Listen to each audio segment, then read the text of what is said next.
Hello and welcome to Rule of Carnage. I'm Mike Hutchinson, a game designer. That's Glenn Ford, a game designer. And we are going to talk about designing better miniature war games and probably a bunch of other things as well. So we are going to play a little game ourselves. We've got our sheets of ideas, our notebooks, our ring-bound notebooks full of wacky game ideas that we haven't yet implemented. And we thought we would have a go at pitching them to each other. And I'll probably pitch about 5 ideas to Glenn. Glenn will probably pitch about 5 ideas to me, and we will be brutally assessing whether or not we would play this idea or not. Fantastic. So do you want to open with the first of the pitch battles? Pitch battle. Let's alternate. All right. So I'm going to hit you with an idea. Should we be grabbing toys where we have them? I don't have any toys within grabbing range, but all right. So sometimes my ideas work better with toys. Okay. So you've played Gaslands, the game, post-apocalyptic game of car combat and racing, but have you ever imagined playing Gaslands, Pirate of the Rad Seas? It's a tank with... This is also known as, the other subtitle I've got is Gaslands, the gas done run out.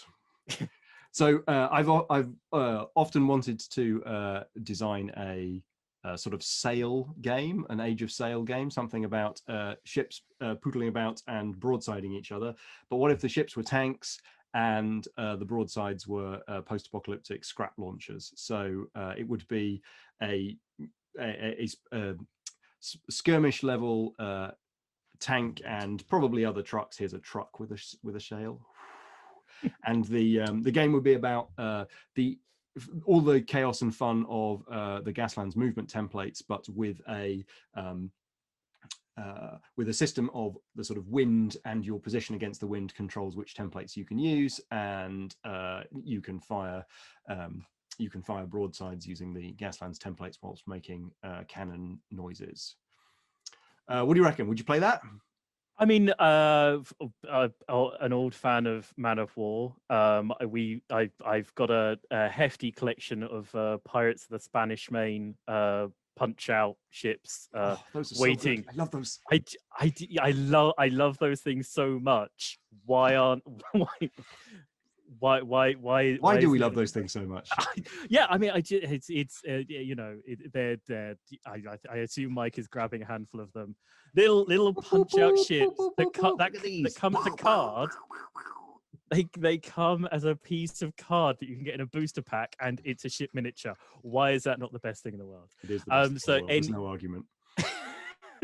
Anything that would give me an excuse to play with those, and doubly so since I've already got a team of Gaslands cars that already have sails on them, because I long ago thought that why would you waste gas on your way between the races? So I would be halfway to that anyway, and who wouldn't want more Gaslands with people firing chickens at each other from broadsides? So okay, so Gaslands, Pirate of the Rad Sea.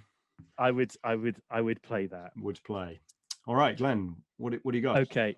So something that I've been fuddling with, and I've mentioned the idea of you to you before, would be ELE, Extinction Level Event, the game of ongoing survival horror. So if you've ever played an ongoing campaign game and wondered why the leader just gets called the leader because they've been picked that, wonder why it is that if somebody's brother dies on a mission, their sibling doesn't then hate the person that was leading the mission. Extinction Level Event would be a skirmish game with a involved campaign mode, where the relationships between the members of your compound, your community, affect their in-game effectiveness. So instead of having just buffs that are just laid on you, if you are the most respected, the person who has the best and strongest relationships with everybody else who's on the mission with you, you'll get buffs from them helping you out, and they'll get buffs helping you out. If you take a group on a mission and somebody dies, when you come back, people who have a strong relationship with that person, they're going to lose a relationship to you.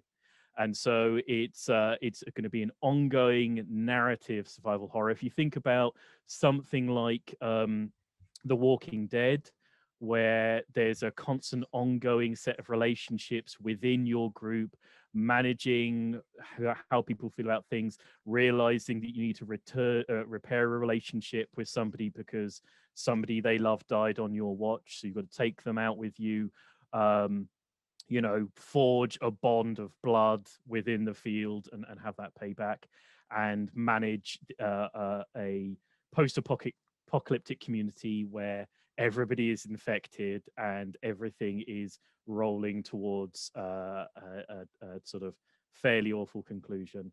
That would be extinction level event. With that. One qualifying question: when you say a narrative skirmish game, are the missions themselves quite narrative, or does the narrative come mostly from the campaign and progression system of the characters? So the missions are going to have a little bit of narrative in them, but they're going to be relatively simple because they're going to be an ongoing search for supplies rather than.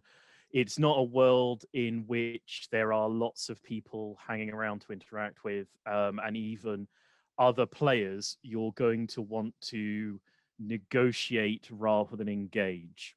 You're going to want to find a way to get in and out with risk is the primary managing system of the games. You're going to want to get in, get the supplies you need to survive. You're not going to be hanging around to kick the other guy's teeth in and oversupply yourself, because every moment in the field increases the chances of infection. Interesting. Well, I like the Malifaux sort of character-driven skirmish idea, and this feels like a character-driven skirmish game where I invent the characters rather than being given them. And I also like skirmish games that aren't necessarily about knocking everybody's teeth out, but achieving some other things. So I think I'm a tentative yes on this. I tend to not like things about people's interactions as much as I like heavy objects smashing into other heavy objects, but this one's got me intrigued, so I'm a yes to play this one. Okie dokie. What's next on your list then? What's next on my list? Let's see if I got some props here. What's next on my list is this is my game design white whale. So here is a tiny little modern jet fighter. Can you see that? It's Yes. a tiny little modern jet fighter. Now, the idea of a jet fighter and a tabletop miniatures game is ridiculous. It's ludicrous. We already know it's ludicrous from other large scale 28mm games which have flyers which for some reason travel 20 inches rather than just like 6 miles. So I want to know if Afterburner, a World War III jet combat game, could be achievable. And right now my idea is that there are 2 stages of the game. So it's a game in which there aren't really turns, there are sort of narrative acts. And the first narrative act is called The Approach, and that is about negotiating the interception by enemy craft. And then the second phase of the game is called The Target, where you actually need to engage the target, do the bombing run or destroy whatever the thing is, and negotiate more of the sort of final ground assets and so on.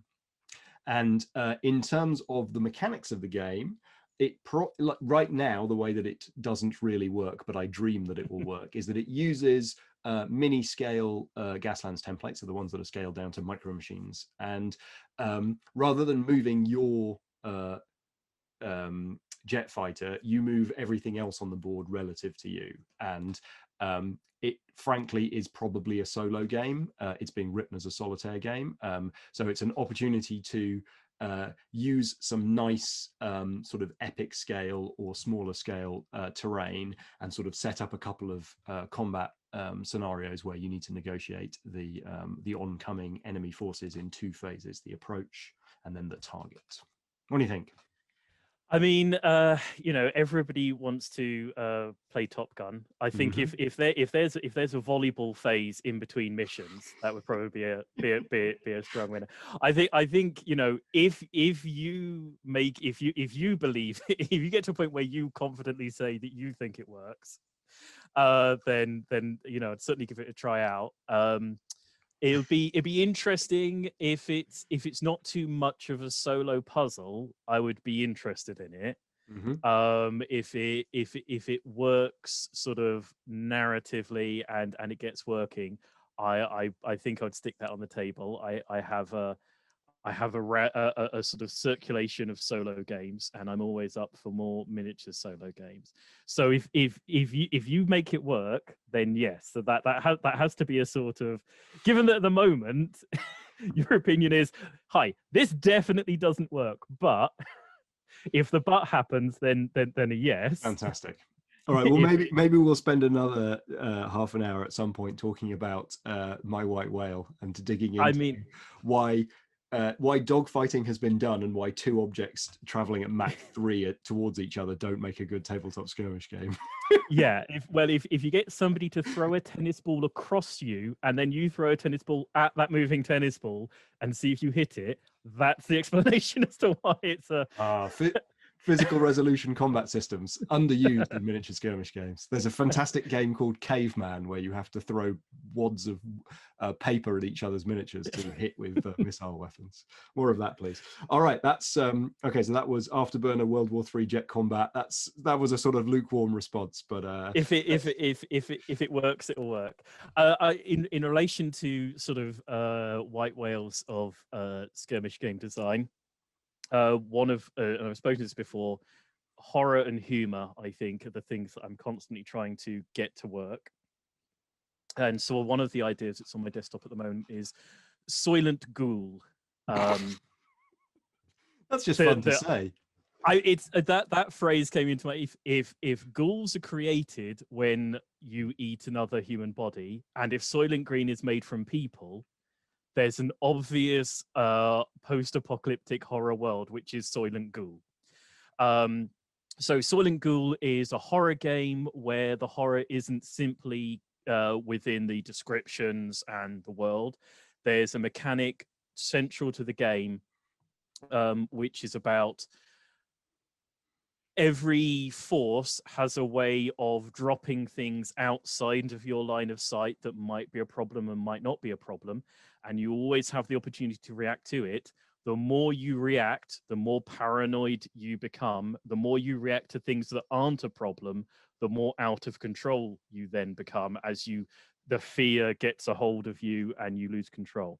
And so the characters themselves within the game are going to be suffering from a fear mechanic, but the players themselves are going to have a building paranoia as the tokens dropped around them could be something fatal, could be something minor.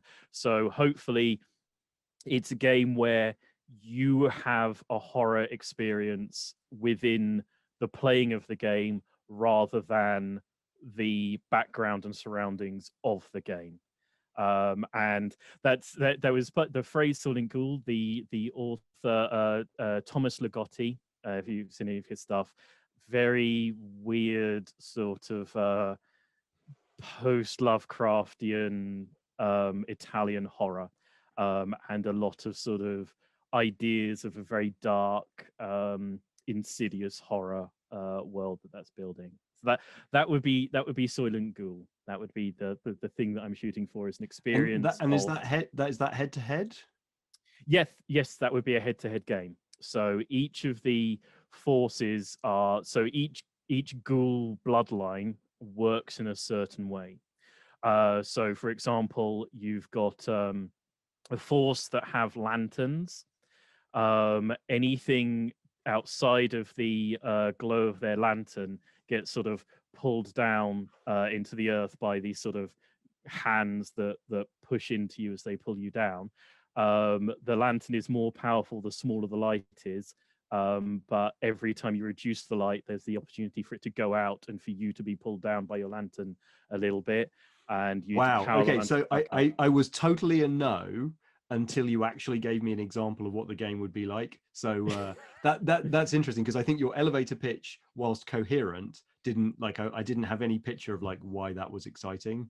I was just like, in my mind, I was like, so is it going to be a bit like Perilous Tales with some sort of hidden tokens that I need to worry about? and then you were like, and there's a lantern mechanic, and stuff started getting drawn into it. Like, oh no, here it is. But yeah, that sounds cool. I'm now up. Yes, is essentially the shadows are a terrible thing in this world, and it's the way that the various ghouls use your line of sight and use. So some people, if you can see them, they're a problem. If you can't see them, they're a problem. And it's a thing to get you to in the game go, what was that? And every time you do that wrongly, it eats into you a little bit. So Nice. that would be Soylent Ghoul. Yeah, all right. I'm interested. I like the idea. I think the idea of a dark table with fog of war where you can only see and react so far has been done a few times, but it's never quite been nailed. And I think that's a lovely thing to try and get working on the tabletop. So what's Mike's next idea? So my third idea, so to pitch to you, I actually can't remember whether we played a very early prototype of this. The Frosted Flagon, Tavern Brawls in a Fantasy Realm. So this is very simply a sort of gang, a warband gang skirmish game. So far, so normal, with wizards and archers and barbarians. So far, so normal, which takes place indoors in a very destructible environment of a tavern with lots of furniture and stuff that can be hurled around, but very critically has a very central drunkenness mechanic where the position of people's drinks really matters, how much you've drunk, and whether you are going to spend time drinking or fighting or what have you. And as well, we know there is an optimum level of drunkenness. And so the game is about managing a resource as much as anything within a sort of chaotic gameplay where there's lots of sort of tomfoolery and turnovers, and the activation order is quite chaotic because you essentially, activation is controlled by a deck of cards, and you get some cards in your hand, and so you have to react to the cards that you've got in hand, and you also have to make sure that you are exactly as drunk as you need to be and no drunker, but of course other people will be forcing booze down your head whilst clobbering you with bar stools. So that's the Frosted Flagon, Tavern Brawls in a Fantasy Realm. I mean, I'm inherently interested in the idea of dynamic environments for skirmish games. There's a game, a print and play that I've got up on the website called Pirates, where you're fighting on a ship which pitches in yours, and so any sort of anything that isn't nailed down might swing past and take your legs out from under you. It probably wasn't clear what you just said. Glenn has developed a very lovely skirmish game where things move around because the boat is rocking from side to side, and so you're trying to have a fight, but everything's sliding towards you. Yes. There is. Yeah, it's on. Yeah, it's on. There's a free version on the website and a very, very cheap to download version. Link in the description below, or we'll psychically put it into your. There are links around, and that's sort of built around the fact that once you lose your feet, it's possibly more fatal than being stabbed. And so that's something that I'm very much interested in. If the drunken mechanic works and stumbling drunks flail around, and you need to sort of play a risk resolution thing with drinking a little bit but knowing that he's about to shove an entire bottle of whiskey into you on his turn. I'd be interested to play it. It sounds like a nice. It'd be interesting to see as a filler skirmish game. I want to see a filler skirmish game in the world. Maybe the tagline is like, it's a beer and pretzels game, but we're all out of pretzels. Yes, I would love to see a filler skirmish game, something that you can whack out, get onto the tabletop quickly, knock about, be silly, and package away. Okay, something that popped into my head where I was giving feedback on somebody else's idea, and it's something that I've never seen and experienced in some games and not seen on tabletop. And this would be my version of a cyberpunk skirmish game. Mm-hmm. So the thing that for me that was always central back in the sort of 80s, 90s to cyberpunk is that there's two overlapping worlds. There's a matrix and there's a physical world. And you almost always had a team where you had your street samurai who were piling through the building while the hacker was going through a cyberspace version of the building, trying to open the doors, shut off the cameras so that the street samurai could do their job.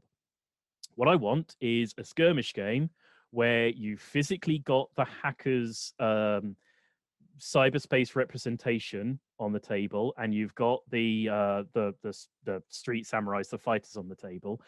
The terrain is the real world terrain, which is also mirrored in the Matrix version of it. And your hackers have to work against the opponent's defensive ice, and your fighters have to. So it'll be an asymmetric skirmish game. So you're playing two games on the same table with one group who can't directly interact with the other group, but can interact with them by proxy. So the hackers can open the doors or lock the doors for the street samurai and the security forces. The security forces can shoot out or reattach a camera, and you're managing these two different forces simultaneously on the same tabletop, and that I would like to see happen. That's a very And so is the terrain, do I have two mirrored sets of terrain, one sprayed neon purple and one painted like concrete, or is it that there are elements in the painted like concrete terrain which are neon purple and can't be touched by the street samurai? So there are elements of, so you've got one tabletop which is the physical world, and elements within the physical world do or don't exist in the hackers world. So the hackers version can walk through certain walls in order to get to access panels for security doors. The other hackers also exist so the defensive ice exists in the same world as the hackers. And so you're on the same tabletop. Your relative space in relation to each other is relevant, but only in a very specific and modulated fashion. And how do you imagine, like, is this a DIY skirmish game? Do I build all this stuff, or do you imagine providing tokens for the ice walls that I can't walk my hacker ghost through? How does it work? I mean, I imagine things being very DIY, and this is one of the questions that I often have with one of my more sort of terrain intensive and singular designs, where I will tend to play test on a roll of wallpaper with walls drawn in Sharpie pen, and it's completely fantastic if you have access to that amount of walls or don't mind playing on a large piece of paper with Sharpie pen. And then you say, okay, now build yourself 50 or 60 modular walls and put them in a certain place, as I say. And that is figuring that out and making that work with a normal human being's terrain set is the place where this one lives or dies, I would imagine. Yeah, so I love the theme of the Netrunner card game. I like some elements of the Infinity hacking mechanics. I think that Reality's Edge by Joey Maguire is an interesting read, but I haven't got it onto the table yet. I am intrigued by the problem that you're trying to solve, and I think if it ended up working, I mean, basically, I'm intrigued by the problem you're trying to solve. You haven't sold me on it. I don't. From what I'm hearing, I don't want to play it, but I do want this problem to be solved. So I'm excited for you to continue to iterate this idea. But I think this one is for me a no. The terrain requirements sound like a turn off to me. I mean, when it gets past being a one paragraph idea, I might have better answers to some of those questions. Let us not scratch too deep on any of these ideas. There's not much below them. That's not the point. All right, so one more each? No, two more each. Two. That's three. So if we said five. All right, so two more each. Let's do a couple rapid fire ones here then. So I've got a couple to choose from. So I am realizing with increasing certainty that I like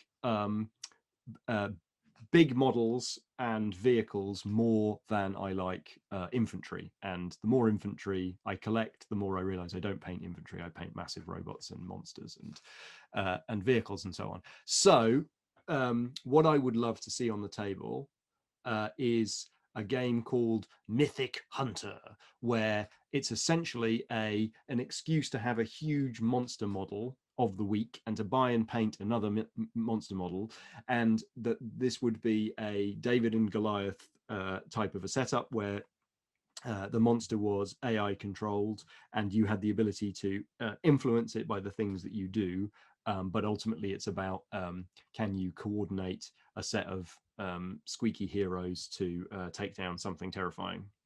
And that is already a thing in stuff like particularly Kingdom Death Monster, but I would love to see it in an analog, tape measures type situation, and and with more of a DIY aesthetic and with a system that didn't require oodles of components to drive the AI and so on. So yeah, Mythic Hunter, a game of monster hunting. I mean, I don't have the ongoing obsession with enormous miniatures that you do. I would consider playing it with your miniatures, but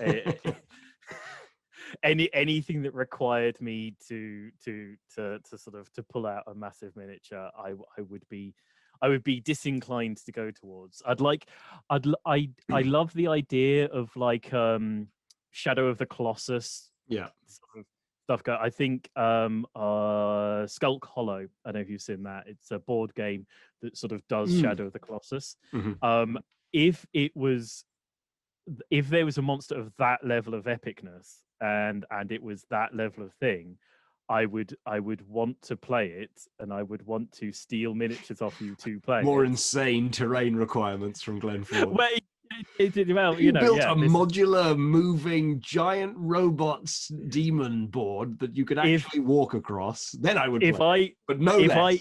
If I can clamber up the monster at various points during the game, and it matter where I'm stood on it as I drive, the knife in, then absolutely. If it requires me to have a massive monster and skirmish around it, probably less inclined.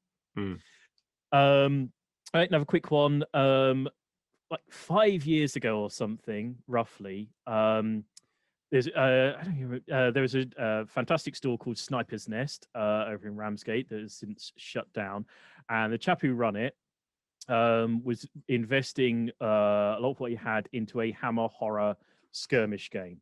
Got a lot of the artwork and the miniatures together. Got the permission of the Peter Cushing while he was alive, I believe. So it might be longer than 5. It is longer than 5 years ago for definite. Now I said that.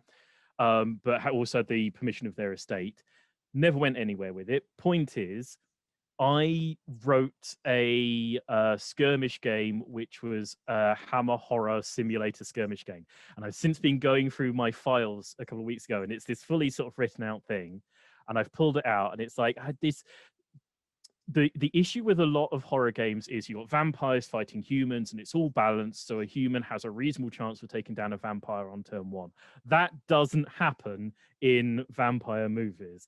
The last girl, or Van Helsing, whoever it is, takes down all the vampires, and until that point the humans sort of, and so it's a game that works around the fact that it actually tries to recreate what happens in humans versus werewolf movies, or humans versus vampire movies, or vampires versus werewolf movies, rather than being an inherently take two forces. They are balanced, line up on the tabletop, kill each other, and it will be themed to this world. And it's an adversarial. It's highly asymmetrical, highly narrative, and entirely adversarial. So you would all right. So this sounds like sort of in a similar ballpark to Perilous Tales, in that it's trying to create something very asymmetrical, but it's highly adversarial. Yep. I love asymmetrical skirmish games so much. So I'm a definite yes on this one. I love Hammer horror. I love asymmetrical things. I love narrative things. I'll have to tell me more. I'll have to get it typed up because it's handwritten. I will type it up at some point and throw it at you. Last one from you. The last one for me, I'm going to go with this one because it should be an easy sell. So the name of this game is official license pending. Robot Wars, the skirmish game. Okay, yes. I mean, Need I say any more? yeah, obviously. Why is that not still on TV? That was one of the best things. So the intention being that you scratch build something about the size of a Hot Wheels car, that kind of scale. You scratch build something, you put weapons and so on it. There's a very modular build system, and clearly there is a ongoing campaign, damage and gear acquisition system, and it's a rampaging robots system of spinning around and buzzsawing each other, and probably ends up having a bit more of a detailed damage system than I normally put into my games, because whether or not you've got an oil leak or you've got an axe currently stuck in the side of you matters. So yeah, Robot Wars, the skirmish game. Would you play that? I mean, who wouldn't? I mean, it's yeah, that's an obvious. Everyone's going to play that, definitely. Last one for me, very quick one. I know, mild cheat. It's not going to be a skirmish game because it's the next sort of vague idea for a box game that I'm excited about but haven't figured out yet. We'll workshop it. We'll turn it into a miniature skirmish game as we go. I mean, callously thieving some brilliant mechanics from a couple of other games, namely Maiden's Quest and Palm Island. Look them up because they're genius. Basically, a single deck that you can hold in your hand. You go through the deck, and it tells a story of going through. The first idea is a haunted house. It probably, because I've got artwork assets for it, will end up being a sort of deserted space station. You can upgrade cards, spinning them and flipping them. As you spin and flip them, they're going to give you bonuses for the next time you cycle through the deck, but not the current time. You can alternatively store them as resources, and this is the thing, blatantly stolen from Palm Island, by sliding the card sideways so it pokes out the side of the deck. So when you come across a card, you have the opportunity to engage with it and spin or flip it, or you have the opportunity to store it as a resource, so it literally pokes out the deck. And so you've got the whole deck running through in your hand, and then when you spend the resource off of a card to upgrade another card when you come across it, you spin that back round into the deck. And so you're running through this single deck. Everything is sort of built into it, and it tells its own story and runs on its own system by doing that. Lovely. Yes. So for some reason it puts me in mind of the moments in Dead Space, the video game, where you come back through a location that you've been in and it is much more decayed and descend into madness. Absolutely. I always want that thing where whatever it's, say, like Resident Evil, you're walking through and there's somebody who's half dying, but they won't quite peg it at this point, and so you have to leave them behind, and then when you come back they croak and drop the key that they're holding.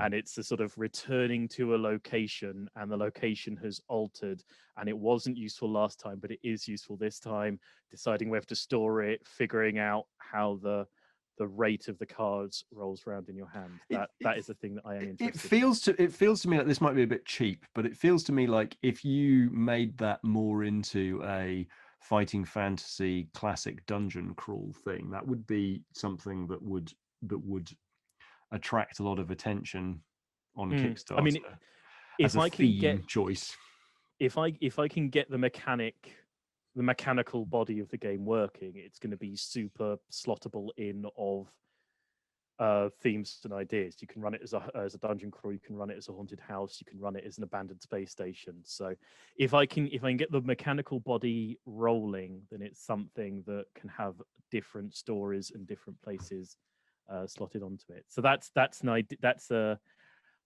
2 years away minimum idea that I'm rolling on. Love it. I would definitely play that. I'm my mind is already racing about all the possibilities there. Great. That's not even the end of the list, because I ended up with a bunch of other things that are scavenged. But I guess that is possibly the point of this conversation. Is there's loads of ideas. Keep having ideas and writing them down.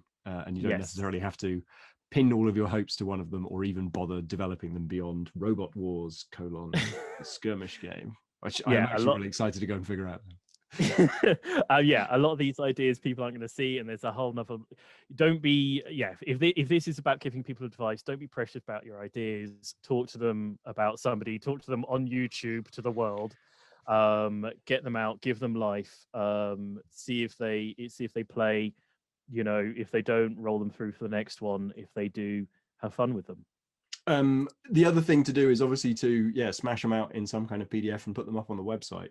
So I tell you what, challenge Glenn, within a month of whenever this video drops, let's have a playable version of one of these ideas each. Okay. Yes, that we'll do a further conversation where we have a little look at what we got to on our very first version of these two ideas. Fantastic. Okay. Well, it's brilliant chatting as always, Mike. Wherever you're viewing this video, there's going to be links nearby to places that you can look us up and chat to us. If not, hit us up on Instagram. Mannequin Games 1 is my Instagram handle. Mike is on. I do know it's Crikey Miles. I just like, giving you the opportunity to say it. Mike is on Crikey Miles. Literally in my brain, I was going, Robot Wars, Robot Wars, Robot Wars, Robot Wars. And I was thinking about the model that I was going to build for Robot Wars. Find me on Crikey Miles and follow the progress of my scratch-built Robot Wars miniatures. Brilliant. If you're watching this on the Tabletop Gaming Spring Showcase, thanks for stopping by. Look up Rule of Carnage on YouTube. We're going to be putting out content on a relatively regular basis. You almost said regularly scheduled. There's no schedule. Yes. It's just, come back it's to just your irregular. regularly scheduled taste of Carnage. We'll love to see you in the next video. This is going to be a podcast somewhere as well at some point. So look us up, give us comments, tell us what you'd like to see us talking about. Shout at us about the dumb ideas that we've just suggested and which ones you most want to see us punch up somewhere online for you to have fun with. And until next time, thanks for stopping in, and we'll see you on the next video. Thanks. Okay, bye. Bye.